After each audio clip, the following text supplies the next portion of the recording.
Facebook में आपके जो हैं वो ग्रुप्स बहुत सारे हैं, ठीक है। आप शायद 4 या 5 जो फेसबुक ग्रुप्स हैं उनको आप मैनेज कर रहे हैं और उसमें भी जो है वो 40K लाइक्स या 40,000 जो है फॉलोअर्स आपके हैं। बाहर के स्टूडेंट कोई जुड़े हैं तो उनके ग्रुप बना दिए गए हैं, आपके टेलीग्राम ग्रुप बने हुए हैं। आपका कहूँगा कि सारे टीचर को ही अपने अपने लेवल पे एक्सपीरियंस है। तो मैं बात करूँगा यहाँ पे लर्निंग की। कोई भी टीचर को ये नहीं समझना चाहिए कि मेरे को सब कुछ आता है। नमस्ते टीचर्स, आज हमारे साथ हैं विकास शुक्ला जी जो कि फाउंडर हैं विकास क्लासेस के। सर ने जो है वो आपका GRE निकाला हुआ है, गेट एग्जाम आपका निकाला हुआ है। सर जो अगर हम बात करें कॉम्पिटिटिव एग्जाम्स में, अगर हम नीट की बात करें, जेई की बात करें या जो डिफेंस सर्विसेज हैं उसमें सर का जो है बहुत अच्छा खासा एक्सपीरियंस है। तो आज की इस वीडियो से हम जानेंगे सर के एक्सपीरियंस के बारे में, थोड़ा सा उनसे नॉलेज लेने की कोशिश करेंगे। सर आपका बहुत बहुत स्वागत है। नमस्कार सर। सर जैसा अभी हम बात कर रहे थे, ठीक है, तो आप थोड़ा सा और इसको अपने बारे में और थोड़ा डिटेल में बताना चाहेंगे? डेफिनेटली सर जहाँ तक बात टीचिंग की है, सबसे पहले तो आप लोग ये सोचेंगे कि क्या कहते हैं आखिर ये एकदम से टीचिंग लाइन मैंने पकड़ी कैसे, या इसमें मेरा इंटरेस्ट कैसे आया। दरअसल होता ये था, जब मैं स्कूल में था तो उस दौरान मेरे को काफ़ी चीज़ें आपका जब समझ में नहीं आती थी, तो मैं देखता था कि इसको ईजीएस्ट से ईजीएस्ट तरीके से अगर मैं फ्यूचर में अगर एज अ टीचर हूँ तो मैं कैसे उसको एक्सप्लेन कर पाऊँगा। ओके। तो इसी वजह से क्या कहते हैं मैं आपका इस फील्ड में आया और मुझे इससे ये पता लगा कि जो भी मैं एजुकेशन ले रहा हूँ या आपका जो भी बच्चों ने जो बच्चे स्कूल में जा रहे हैं, क्या उनको एक्चुअल में वो चीज़ मिल पा रही है या नहीं मिल पा रही है। जैसे आप देख रहे होंगे रोज़मर्रा की लाइफ में, आप जब पेपर पढ़ते हैं आपने सुना होगा कि कोटा में इतने आपका सुसाइड केस हो रहे हैं आपका, ठीक है, या कितने बच्चे आपका डिप्रेशन का शिकार हो जाते हैं। इसका रीज़न यही है। एक तो सबसे पहला रीज़न तो ये है कि जो बच्चे जो हैं ओवर एक्सपेक्टेड, जो पेरेंट्स की जो ओवर एक्सपेक्टेशंस हैं, सबसे पहले तो ये चीज़ है।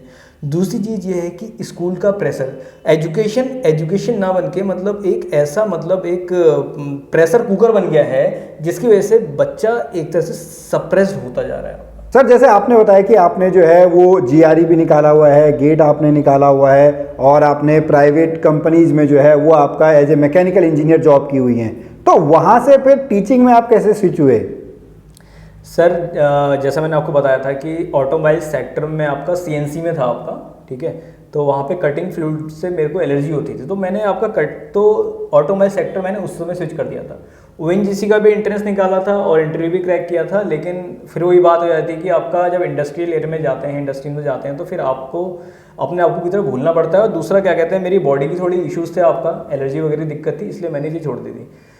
कंपटीशन मेरा स्टार्टिंग से रहा है, लेकिन जब मेरे फादर थे तो उस समय क्या कहते हैं मैं केवल आपका गाड़ी कार थी हमारे पास, सब कुछ था आपका, उन चीज़ों में ध्यान रहता, पढ़ाई में बिल्कुल ध्यान नहीं लगता था मेरा। सिस्टर मेरी काफ़ी हाईली इंटेलेक्चुअल बचपन से रही है, आपका सिस्टर की गाइडेंस की वजह से ही मैं काफ़ी ग्रो कर पाया, है कि नहीं। तो जब फादर एक्सपायर हुए तब रिस्पॉन्सिबिलिटी का एहसास हुआ 5th क्लास में कि हाँ भाई कि थोड़ा पढ़ाई भी इस लाइन को भी ट्राई करना चाहिए। उससे पहले मैं बिल्कुल भी एजुकेशन से बिल्कुल भी अटैच नहीं था। तो जब आपके फादर एक्सपायर हुए लगा कि हाँ कि मदर ने भी कहा कि मदर का काफ़ी कंट्रीब्यूशन रहा है मेरी एजुकेशन में, पढ़ाई में आपका, तो सिस्टर का बड़ा योगदान रहा है। तो उन्हीं की लोगों की वजह से मैं अभी इस लेवल पे हूँ कि हाँ कि एक बेस्ट आपका कंपटीशन में बच्चों के लिए भी कर पा रहा हूँ और खुद की लर्निंग भी कर पा रहा हूँ और अर्निंग पे भी ठीक है।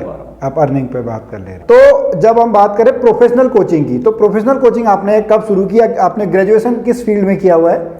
देखिए ग्रेजुएशन मैं आपको बता रहा हूँ, आपका मेरा मैकेनिकल इंजीनियरिंग से है आपका। ओके। तो मैकेनिक्स मेरा कोर हुआ आपका, ठीक है, कोर इंटरेस्टिंग फील्ड है। तो मैकेनिक्स के क्वेश्चन कहते हैं ना, मैकेनिक्स देखते ही एकदम आंखें एकदम चमक जाती है। फिजिक्स अगर हम बात करें मैकेनिक्स में आपका, ठीक है, तो वही चीज़ बच्चों की वीक रहती है।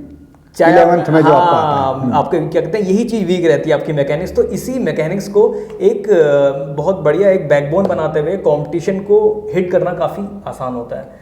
तो इस पे क्या कहते हैं बच्चों को भी ईजीएस्ट तरीके से कैसे हम उसे मतलब बॉडी डायग्राम से आपका क्या कहते हैं आपका हम समझा सकते हैं, कैसे हम कैलकुलेशन ईजी कर सकते हैं, ठीक है।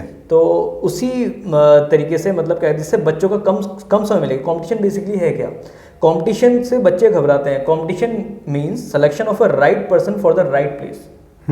ठीक है।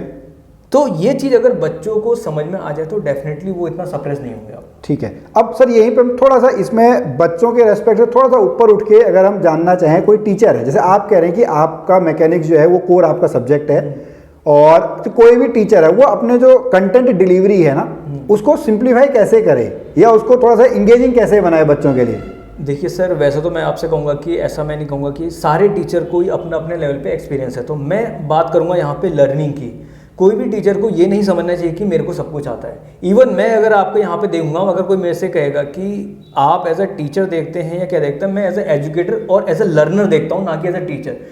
टीचर अगर मैं समझाऊँ टीचर क्या है, जो हम कहते हैं ये रूम में बैठे हुए हैं, ये क्लोज है, ठीक है, ऊपर से क्लोज है, तो ये आपका एक लिमिटेशन है इसकी। एजुकेटर की कोई लिमिटेशन नहीं है। एजुकेटर मीन्स वो लाइफ टाइम लर्नर है, उससे हर चीज़ सीखना है। अगर जो लर्नर एज अ लर्नर अगर हम किसी को समझाते हुए चलते हैं तो डेफिनेटली हम भी ग्रो करते हैं और बच्चे भी ग्रो करते हैं।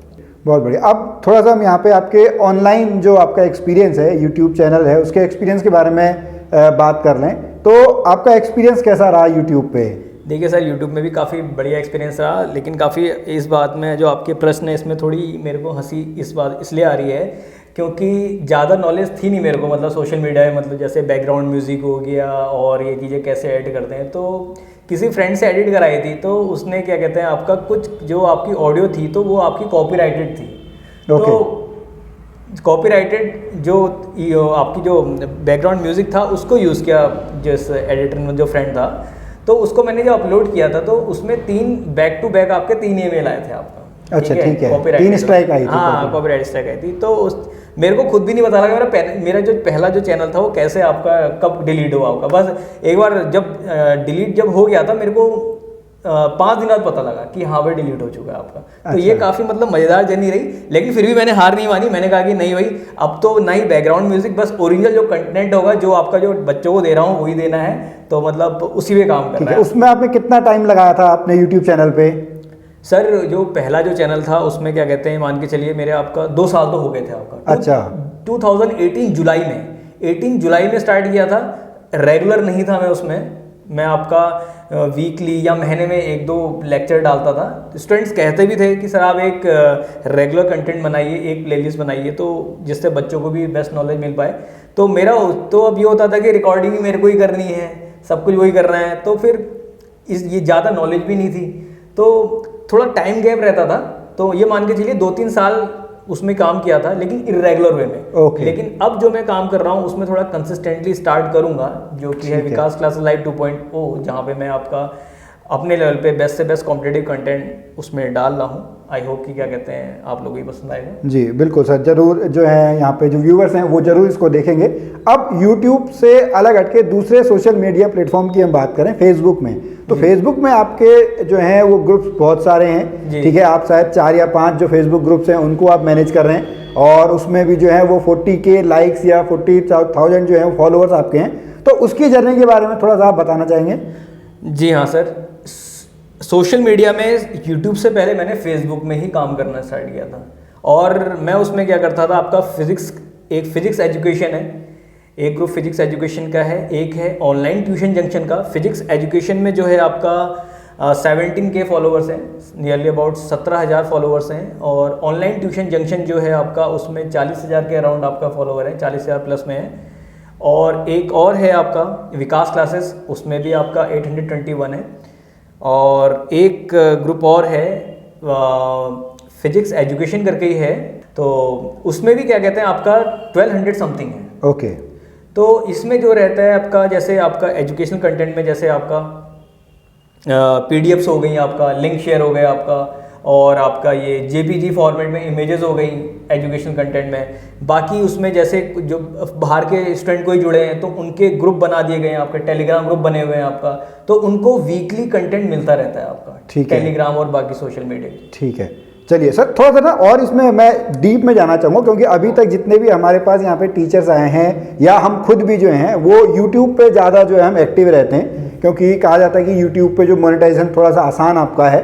तो हम थोड़ा सा और यहाँ पे डिटेल में जानना चाहेंगे, अगर हम मोनेटाइजेशन की बात करें, ठीक है, तो किस तरीके से आप जब मेहनत कर रहे हैं, देखिए आपके पास 40,000 फॉलोअर हैं, तो उसको कैसे आप जो है वो मोनेटाइज कर पा रहे हैं?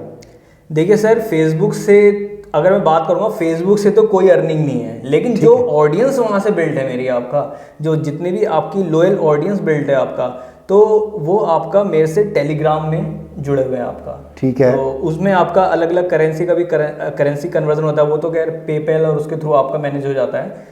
तो उसमें आपका इस मतलब जो चार्जेस होते हैं, जो फीस होती है काफ़ी माइल्ड रहती है। ओके। लेकिन ये होता है कि स्टूडेंट ज़्यादा हैं तो उनके लिए मतलब कम फीस मैनेज की जा सकती है। ठीक है। आप सब्जेक्ट फिजिक्स वहाँ पे पढ़ा रहे हैं? सर उसमें आपका साइंस मैथ्स रहता है आपका। अच्छा, साइंस और मैथ्स रहता है।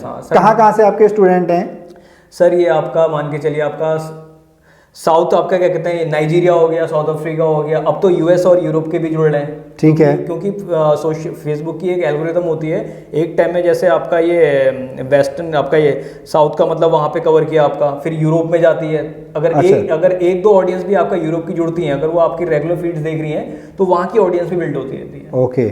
हाँ ठीक है। तो इस हिसाब से जो है वो वहाँ पे फिजिक्स का जो काम होता है। हाँ, तो यानी फेसबुक पे जो आपने अपनी जो ऑडियंस है उसको आपने वहाँ पे फ्री कंटेंट दिया, उसके बाद आप उसको टेलीग्राम पे लेके आए, टेलीग्राम पे आपने उनसे पेड बैजेस जो या पेड कंटेंट जो है वो पेड कंटेंट आपने वहाँ पे दिया है। जी सर।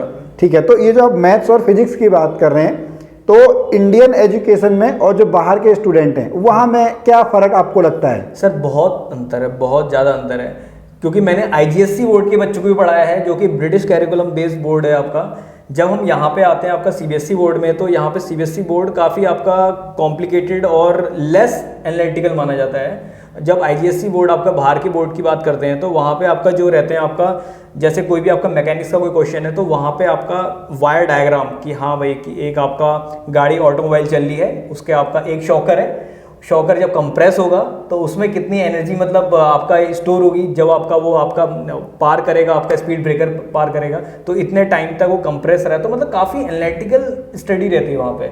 यहाँ पे क्या है, थ्योरेटिकल आपका कोई भी आपका क्वेश्चन होगा थ्योरेटिकल या फिर डेरिवेशन बेस्ड रहता है, जबकि वहाँ पे एनालिटिकल विद डायग्राम रहते हैं। तो इससे क्या होता है कि स्टूडेंट्स की लर्निंग बढ़ती है, प्रैक्टिकल लर्निंग बढ़ती है, जबकि CBSE बोर्ड में प्रैक्टिकल लर्निंग नहीं बन पाती है। ठीक है। अब किसी टीचर को बाहर के स्टूडेंट को पढ़ाना है, यानी फॉरेन के स्टूडेंट को पढ़ाना है, तो उसे कैसे शुरुआत करनी चाहिए? देखिए सर, क्या कहते हैं, स्टार्ट तो हर कोई कर सकता है। पहले जो फेसबुक की एल्गोरिदम थी वो अलग थी, अब की जो है जब से मेटा आया है उसकी एल्गोरिदम अलग है। तो अगर आपको वहाँ की ऑडियंस को टारगेट करना है, बाहर की ऑडियंस को टारगेट करना है, तो आपको उन्हीं ऑडियंस के लिए वहाँ पे आपका ऐड चलाने पड़ेंगे। अच्छा, ठीक है। जब स्टार्टिंग में पेजेस आपके बनते थे फेसबुक में, जब फेसबुक आपका मेटा नहीं था, तो उस दौरान क्या होता था, जब आप पोस्ट डालते थे तो वो रैंडमली सर्कुलेट होते थे, वो रैंडम सर्कुलेशन में आते थे। लेकिन अब जो आपका करंट सिनेरियो में जो मेटा का जो कॉन्सेप्ट है, उसमें आपको वहाँ की ऑडियंस को टारगेट करना है, तो वहाँ पे आपको उसी वहाँ का सिलेबस, पहले तो सिलेबस देखना पड़ेगा, उससे रिलेटेड आपको कंटेंट बिल्ड करना पड़ेगा और उस पर ऐड चलाना पड़ेगा। तो डेफिनेटली वहाँ की ऑडियंस भी आपको मतलब आप टारगेट कर सकते हैं। ठीक है। आपने बोर्ड की बात करी, CBSE बोर्ड की बात करी, आपने IGSE बोर्ड की बात करी, इसके अलावा और भी कोई बोर्ड्स होते हैं?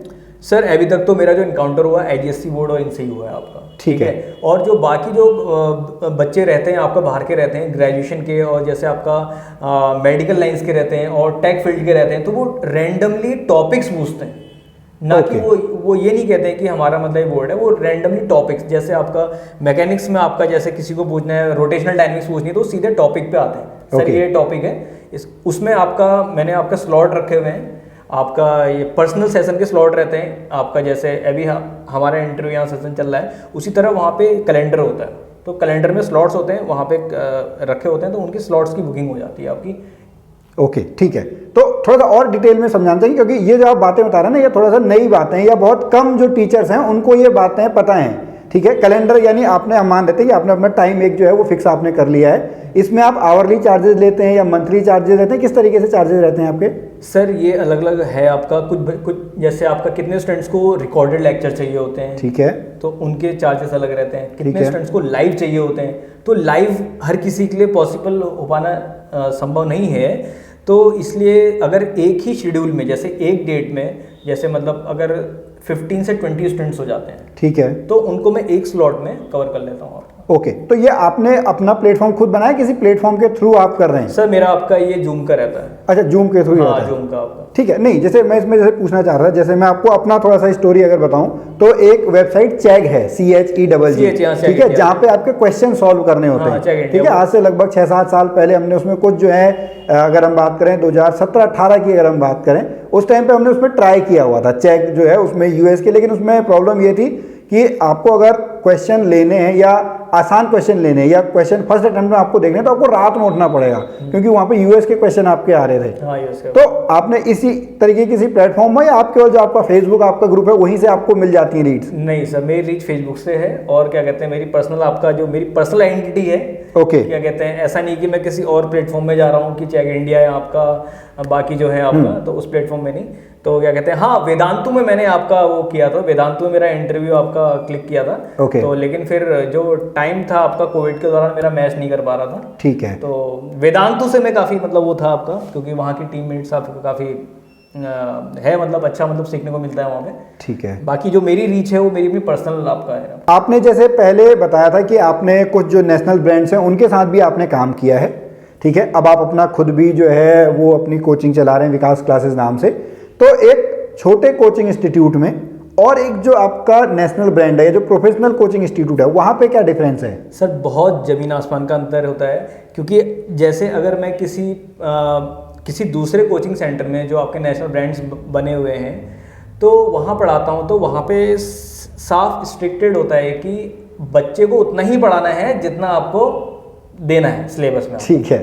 ठीक है, उससे ज़्यादा मैं नहीं समझा सकता हूँ, क्योंकि मैं रेस्ट्रिक्टेड हूँ। मैंने कहा ना, आपका क्लोज रूम है आपका।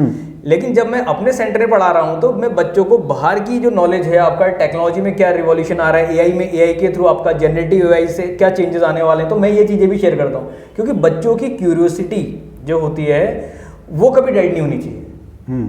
कंपटीशन अपनी जगह है, और क्यूरियोसिटी, बच्चों की क्यूरियोसिटी डेड नहीं होनी चाहिए। रीज़न यही है, बच्चा 12वीं के बाद तक पूरा डेड हो जा रहा है, क्यूरियोसिटी डेड हो जा रही है, जिसकी वजह से ना ही वो कंपटीशन हिट कर पा रहा है, ना ही वो इनोवेटिव थिंकिंग ला पा रहे हैं अपने अंदर। ठीक है। नहीं, अब इसको दो नज़रिए से देखने की कोशिश करते हैं। पहला नज़रिया एज ए टीचर, जो आप कह रहे हैं कि जो स्टूडेंट है उसकी जो क्यूरियोसिटी है वो आपकी खत्म हो जा रही है। लेकिन बिजनेस पॉइंट ऑफ व्यू से बात करें, अगर जो ये बड़ी बड़ी कोचिंग्स जो हैं, ये अगर बिजनेस इस तरीके से चला रही हैं और रेवेन्यू जो है वो जनरेट कर रही हैं, तो क्या वो गलत हैं? नज़रिए की बात करें, अगर नज़रिए में अगर हम देखें तो देखिए सर, अगर नज़रिए की बात की जाए तो मैं तो यही कहूँगा कि रिजल्ट में ट्रांसपेरेंसी होनी चाहिए। ठीक है। केवल पेरेंट्स को रिजल्ट देखकर ही किसी भी कोचिंग सेंटर में नहीं जाना चाहिए, बच्चों का फीडबैक लेना चाहिए जो बच्चे उन्होंने शो किए हैं। क्योंकि करंट सिनेरियो में आपने देखा होगा, सुप्रीम कोर्ट ने अभी आपका काफ़ी नोटिस जारी किए, काफ़ी कोचिंग सेंटर्स को नोटिस जारी काफ़ी किए थे। कोचिंग सेंटर में आपका नोटिस जारी किए थे, चाहे वो आपका JEE और नीट के हों, चाहे आपका UPSC के हों। एक एक रिजल्ट को वहाँ पे आपका 3-3, 4-4 कोचिंग सेंटर, वो मैं कम बोल रहा हूँ आपसे, ठीक, ज़्यादा ही बिल्कुल, सबको रियलिटी तो पता है। हाँ, तो काफ़ी सारे, मतलब एक बच्चे की फोटो काफ़ी सारे कोचिंग सेंटर में दिख रही है। तो इससे क्या हो रहा है कि पेरेंट्स जो हो रहा है आपका इन्फ्लुएंस हो रहा है, और ये नहीं जान पा रहा है मतलब कि एक्चुअल में रिजल्ट कहाँ से जनरेट हुआ है। तो उसको कैसे पहचाने? सर देखिए, उसको पहचानने का यही तरीका है कि बच्चे और पेरेंट्स है, जो बच्चे निकले हुए हैं उनसे पेरेंट्स को मिलना चाहिए। या क्या जो कोचिंग सेंटर है उनके पास वैलिड प्रूफ है या केवल फोटो है? ठीक है, सभी रजिस्ट्रेशन के टाइम पे फोटो नाम तो भरवा ही लेते हैं रजिस्ट्रेशन को। तो जो बच्चे निकल रहे हैं उनसे क्या वो डायरेक्ट बातचीत करा सकते हैं, पेरेंट्स से बात करा सकते हैं ऑन रिकॉर्डिंग? जब क्लासरूम में बच्चे बैठे थे, उनके लेक्चर, मतलब उनकी रिकॉर्डिंग है, ठीक तो है, ऐसे कर सकते हैं। बाकी बच्चे को ही समझना है उसको कहाँ पे बेस्ट मिल रहा है। अगर बच्चा क्या एक लेक्चर लेके 100 अनसॉल्व कर पा रहा है डिफरेंट वेराइटीज में, तो डेफिनेटली वो कुछ सीख रहा है। अगर केवल एक लेक्चर लेके बच्चा प्रॉब्लम सॉल्व नहीं कर पा रहा है, डेफिनेटली वो गलत जगह में है। ठीक है। अब यहाँ पे रिजल्ट की हम बात करें तो जैसे आपने अपना इंस्टीट्यूट चलाया हुआ है, तो एडवर्टीजमेंट कितना फर्क डालता है आपके रेवेन्यू में? सर देखिए, एडवर्टाइजमेंट की बात की जाए, वैसे तो इंफ्रास्ट्रक्चर काफ़ी प्रभावित करता है पेरेंट्स को, लेकिन मेरा मानना ये है अगर बच्चों को बेस्ट गाइडेंस चाहिए तो इंफ्रा और एड में ध्यान ना दें केवल, क्योंकि कोई भी पर्सन कोई बेस्ट दे रहा है, इट माइट बी पॉसिबल कि क्या कहते हैं वो उस लेवल पे इंफ्रा डेवलप नहीं कर पा रहा है, ठीक है। लेकिन अगर आपको बेस्ट रिजल्ट मिल रहा है तो डेफिनेटली उसको ही फेवर करना चाहिए। और क्या कहते हैं केवल इंफ्रा से आपका ब्लाइंड होके या आपका एड से ब्लाइंड मतलब एडवर्टाइजमेंट को मतलब कंसिडर करते हुए किसी भी को जज नहीं करना चाहिए। ठीक है, चलिए बहुत बढ़िया सर, यहाँ पे बहुत अच्छा लगा आपसे बात करके।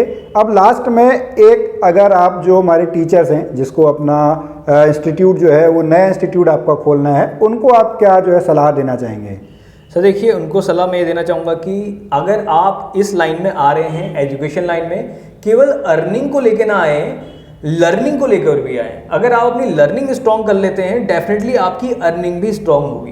ओके, चलिए बहुत बहुत धन्यवाद सर आपका, आपने अपना जो एक्सपीरियंस है वो हमारे साथ शेयर किया। तो टीचर्स, आपको आज का जो ये वीडियो है ये आपको कैसा लगा, आप हमें ज़रूर कमेंट में बताएं। और अगर आप भी इस मंच पे आके अपना एक्सपीरियंस शेयर करना चाहें तो नीचे आपको जो गूगल का लिंक है वहाँ पे आप उसको भर लें, हमारी टीम आपको जो है कॉन्टैक्ट कर लेगी। हम फिर मिलेंगे आपसे अगली वीडियो में, तब तक के लिए नमस्कार।